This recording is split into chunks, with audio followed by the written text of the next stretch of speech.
Hi, I am Hameez. I am a third year computer science student here at Toronto Metropolitan University. I am a student in the course ZON 100 in winter of 2025. So, what is the project that I decided to pursue during this course? Well, I decided to make a constituency management platform powered by AI. At the beginning, it was a rough idea with a hypothesis that I gained from a colleague working in the industry, but I had no direction uh, and no idea how to turn this idea into a reality. And now, reflecting on this journey at the end of the course, I will say it is turning from a school project into a startup with some early stage validation, having conducted user interviews. There is a nice foundation that is not rushed. That's what this course has provided. We are prepping for MVP launch for late spring or early summer. There is direction, momentum. We have a small network of elected officials that can become early stage adopters. Yeah, so the journey, without a doubt, has been both rewarding and humbling. At times, it was overwhelming, especially when navigating unfamiliar areas like problem interviews, procurement, or government workflows. I received great encouragement from my classmates, especially from my squads during our squad sessions. Having people to talk about the idea with, bounce ideas off of, get feedback, uh, and now every now and then just vent was a valuable experience. This wasn't just a solo journey, it was one built with support from peers, course instructors, and the elected officials who generously gave their time for us to conduct these interviews. Um,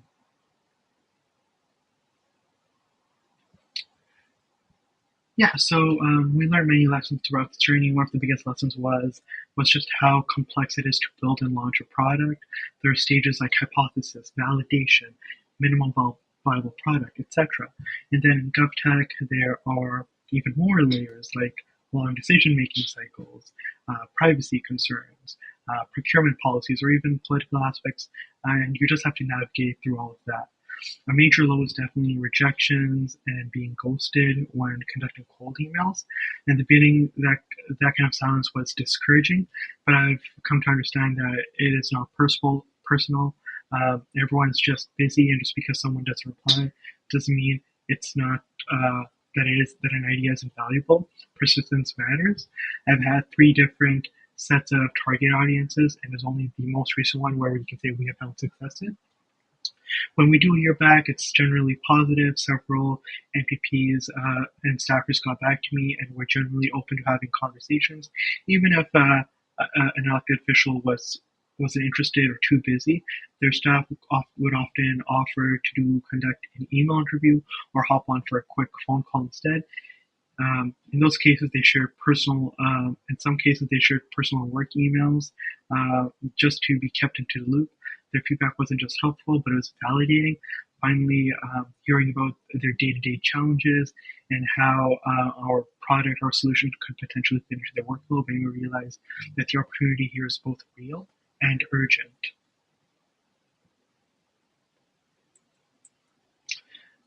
Just building on that last paragraph, from end users, I learned that there's a strong desire to save time and reduce repetitive work.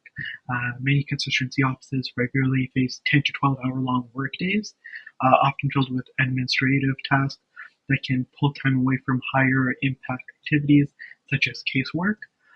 The interest in AI really stems from the fact that they can reclaim their time, not to eliminate jobs, but to make them more efficient with a changing world. Users expressed a real concern that the fear of AI might replace meaningful human interaction. In the context of constituency offices, one MPP put it simply as, "We're the face of democracy.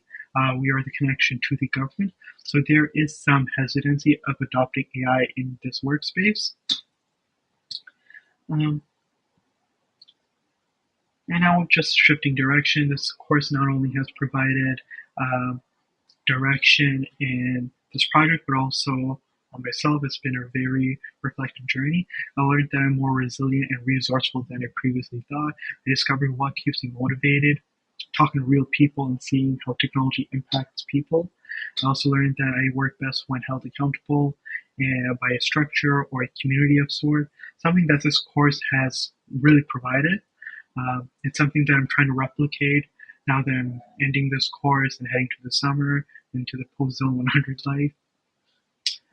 Um, and then also uh, regarding myself, how I've advanced in this industry. I always had a feeling that I was meant to work in the GovTech area. I love learning about tech and passionate about government. This course really allowed me to work in this area by conducting interviews with people in the industry, both in tech and politics, building credibility in the area. I'm starting to become someone who can speak about AI and GovTech in a thoughtful and responsible way, and that's something that I want to continue doing and growing into. Just because this course ended does not mean it's the end of my project. The next step is to continue improving and testing for our MVP launch. We'll start user testing with a small group of MVPs and staffers we've already interviewed and have built a rapport with. From there, we'll gather feedback, iterate, and refine the product based on real usage. Just the agile methodology. I also want to learn more about software acquisition, how the process is like with the government. This will involve more interviews, research, but I'm committed to building something that's not just useful, but actually usable in this space. The strongest advice I give myself back in January when I just started this course is to start talking to users immediately. Don't wait until the product is perfect, it's built. Every conversation reveals something new, some insight, a blind spot, something they didn't think of, or maybe they just validate your idea. Having started interviews a few weeks earlier than I had done, we could have avoided some assumptions that didn't really pan out. And overall, the biggest takeaways from this course, the benefits, is that this course gave me structure and confidence, provided me the push I needed to stop thinking about it, but to actually start building. It also taught me that the key to building anything meaningful is to stay close to the user and being obsessed with their problems and not obsessing over your own solution. More than anything, it helped me build momentum, a foundation, a community that was not rushed. It was natural. I came in with an idea and left with a direction, a team, and a mission I actually believe in. And that's an outcome I'm genuinely proud of.